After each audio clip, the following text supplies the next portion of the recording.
କହି କାନ୍ଦିଲା ବହୁତ ମନ ଦୁଃଖ କଲା।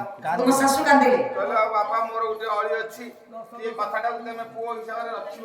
ହଁ ମା କୁହ, ମମି କୁହ। ତୁମ ଶାଶୁକୁ ତମେ ମମି କହିଲ?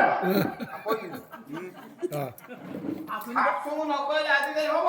ମୁଁ ଗୋଟିଏ ସ୍ତ୍ରୀ ନେଇକି ଆଉଛି, ଯଦି ସେ ବାଇଚାନ୍ସ ମାରା ପଡିଗଲା କମାଣ୍ଡ ବଦଳେଇ ଦବ। ମାରା ପଡିଲେ କଣ କରିବ? କିମ୍ବା ଡିଲେଟ ହେଇଗଲା, ସ୍ତ୍ରୀଟା ମରିଯାଏ, ଶାଶୁକୁ ଯଦି ମମି ଫମି ଡାକି ଆଗରୁ ହାତ ରଖିଦେବି ଦରକାର ପଡେ ଆର ଛଡେକୁ ମତେ ଦବ।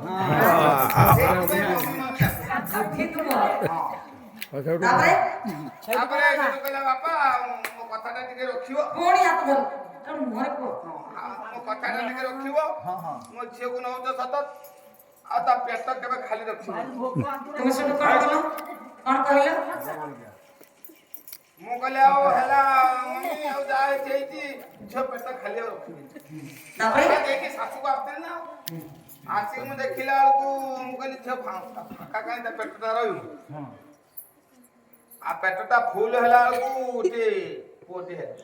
ତାପରେ ପୁଣି ଫାଙ୍କା ହେଇଗଲା। ମୁଁ କହିଲି ନା ନା ଫାଙ୍କା ରଖିବିନି, ଶାଶୁ କହିଛି। ପୁଣି ତା ପାଖକୁ ଆଉ ଟିକେ ହେଲା, ପୁଣି ଫାଙ୍କା ହେଇଗଲା। ମୁଁ କହିଲି ଏଇ ପେଟ କଣ ଏତେ ସବୁବେଳେ ଫାଙ୍କା ରହୁଛି? ବର୍ଷିକିଆ ଲଗେଇ ଘର ଛାମୁନୁ ଗୋଟେଇ ଚାଲିଲି, 10-11ଟା ହେଇଛନ୍ତି, ଆଉ ଏବେ ହବାର ଅଛି କଣ ହେଇସାରିଲେଣି କଣ କରିବି ମୁଁ କହିବି। ଗାଲ ଫୁଟେଇଦେବି। ମୂର୍ଖ ମୋଟା ବୁଦ୍ଧିଆ, ମୋଟା ବୁଦ୍ଧି ଅଧିକା ଲାଷ୍ଟିଂ କରିବ ମୁଁ ରଖୁଛି। ଦେଖିବନି?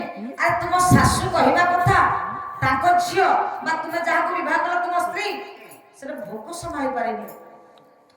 ଯେ ପର୍ଯ୍ୟନ୍ତ ସେ ବଞ୍ଚିଥିବ ତା ପେଟ କେବେ ଖାଲି ରଖିବନି, ମାନେ ଖାଦ୍ୟ ପେଟ ଭରା ଖାଦ୍ୟ ଖାଇବାକୁ ଦବ।